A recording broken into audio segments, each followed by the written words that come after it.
So today I've got a special video for you because last year I challenged myself to write one article and record one video per week for 50 weeks straight. And today I'm finally completing this challenge. And I have few interesting insights about motivation, purpose, and also individuation. And it's crazy, but accomplishing this was completely unfathomable just a few years ago. But along the way, I've learned how meaningful it is to push past my limits and also expand myself creatively.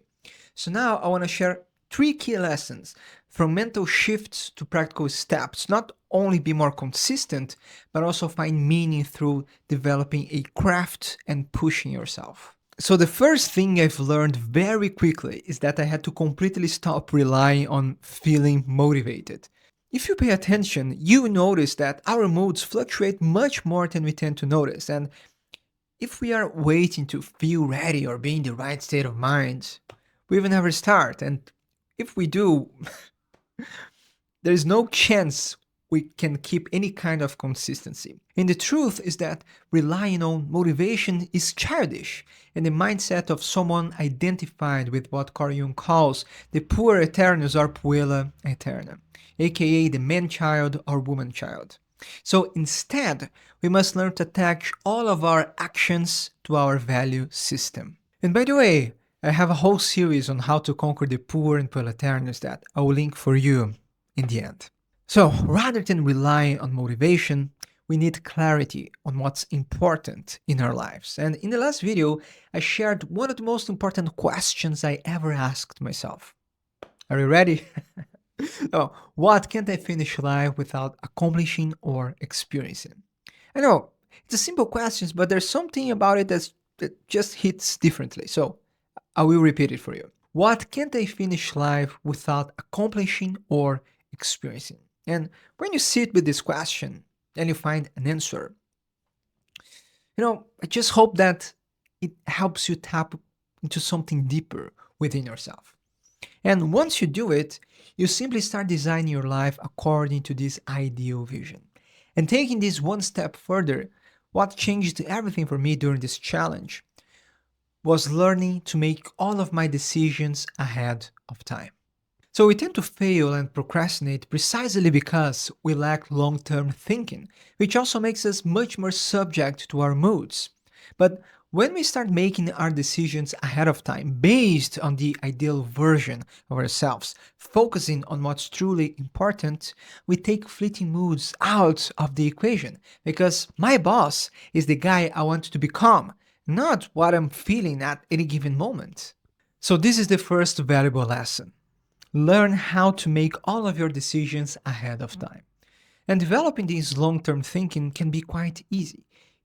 You simply have to start structuring your day and making all of your decisions in terms of what to eat and where, when you're going to do your chores, what time of the day you're going to work the day before. And you iterate on that until it becomes easy and until it becomes a habit. Then you start planning a few days ahead, then a week ahead, a month ahead. You get the idea and you keep iterating on that until this long term thinking mentality becomes a habit. So, one thing that used to take a lot of time for me was deciding what I was going to eat throughout the day. And this also made following a diet much harder, and my weight would fluctuate a lot of the time. So, what I started doing is first, I started counting my calories. And second, I started deciding what I was going to eat the day before. So I would log everything, from my breakfast, lunch, dinner, everything. In terms of, I don't know, uh, breakfast, I might eat some yogurt with a protein and fruit, whatever. That's 400, 500 calories. Then on lunch, I'm going to eat, I don't know, rice, steak, salad, a few other stuff. That's, I don't know, an extra 600 calories. And I would do that, always the day before until I become accustomed to looking at a food, looking at a plate and knowing how many calories, I'm eating. And when I'm cooking, I also know roughly how much calories I'm, adding to my plate. And nowadays, it's just an automated habit that I don't really have to think about it. And taking this one step further, what I do is that I have a few planned meals that, I mix and match throughout the week. So let's say I have 3 or 4 options for lunch, 3 or 4 options for breakfast, and I make sure I'll have all of these different foods on my fridge. So again, I don't have to think. So I like to optimize all of these things. Yeah, so basically, I don't have to think, and it's easy, and it's a habit. And I like doing that because this frees a lot of mental space to being creative, and also frees a lot of time so I can enjoy with my wife, do the things I want to do, my hobbies, and play music. So life just gets easy when you do that. And this leads us to the next lesson. Systems trump abstract goals. So, whenever we want to change, we usually set goals we want to accomplish. The problem is that these goals tend to be far ahead in the future, and that's why they don't generate any traction in the present moment. Something so far ahead, no, don't have the power to motivate us in the now. And also, these goals tend to be abstract and don't explain how we will get there. So instead, it's important to break down these goals into small components and daily actions. And I just gave you an example about how to do that in terms of dieting. So, for instance, if I want to drop 20 kilos, and this is something I've done already, I think that's a decade ago. I dropped 25 kilos, and that's like, I don't know, almost 60 pounds. So, if I was going to do that again, I would be thinking, man, I have to drop these 25 kilos. Instead, I'll be focusing on creating a system that makes it possible. Like, for instance, logging my calories, planning all my meals the day before, making sure to have the right foods on my fridge, and things that will help me whenever I'm craving, something sweet, chocolate, whatever. So that's what I will focus on the things I can control in the now. These small daily habits and choices instead of thinking on something so far ahead and something so abstract. No, come back to the present moment and focus on these tiny small things. So when I challenged myself to write 50 articles and record 50 videos, I was thinking about how can I structure my days and my weeks to make this possible. So I calculated how much time I needed on average to write these articles and make these videos, and made sure to block a few time slots during the week until it became an automated habit. So nowadays, I usually make my schedules a month in advance. So I have all the time slots, necessary to complete this challenge. And I'll make sure, to sit down in front of my computer and be there writing, writing, and writing. And the beauty of iteration is that the more you do it, the more you learn to be fully focused, and then you unlock the flow state. And that's and something amazing happens when you are in flow, because you become much more productive and creative, and things just get easy. And Stephen Kotler says productivity can jump to 500%. And I know this sounds made up, but it's actually backed by neuroscience. So, my secret weapon during all of this time was precisely learning how to unlock the flow state. And again, the more you do it, the more you iterate, the easier it becomes. And embarking on this challenge also helped me launch my book Pistis Demystifying Jungian Psychology, in which I cover the entirety of Carl Jung's work, from the shadow integration process, how to conquer the Puer and Aeternus, dreams, active imagination, individuation, the animus and anima, archetypes, the whole thing. Really, the whole thing. And I'm experimenting with something here.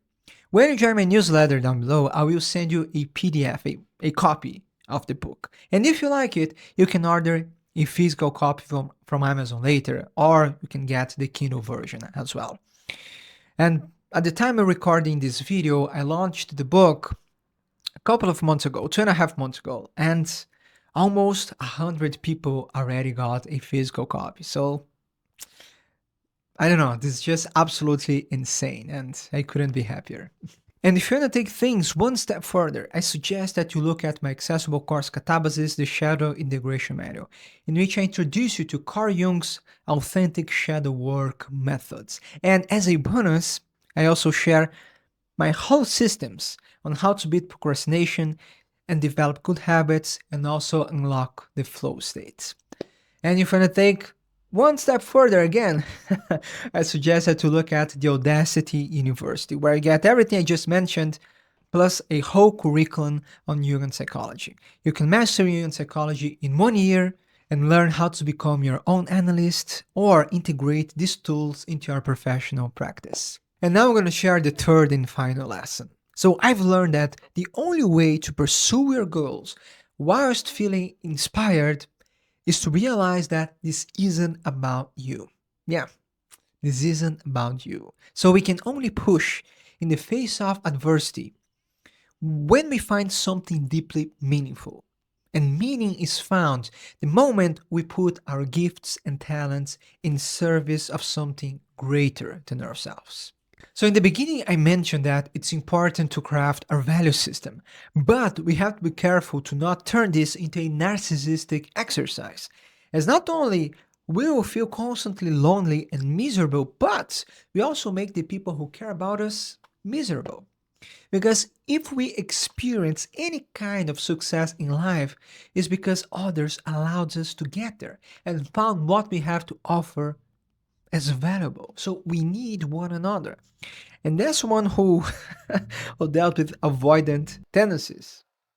You know, for my whole life, it took me a long time to realize that it's okay to need one another and that we have to grow together. No, this isn't an intellectual exercise because, it's pretty to say that on paper, but actually live by it and grow in community and be in service of other people is completely different than just entertaining something intellectually. So whenever I'm feeling tired, unmotivated, or spiraling into another perfectionistic trap, like thinking about what other people are gonna think about me, gonna think about my videos, gonna think about my accent, I don't know, my face, my clothes, my articles, whatever. I try to step away from my own narcissism, and then tap into a sense of divine duty because I understand my gifts and talents were given to me by God and I must use them purposefully. Again, this isn't about me. And yes, I keep pushing hard because I've made a pact with myself to be the absolute best I can be. But this is meaningless without you watching this right now. So I also thank you. And lastly, if you're feeling lost, unmotivated, and constantly procrastinating, you should check this video next.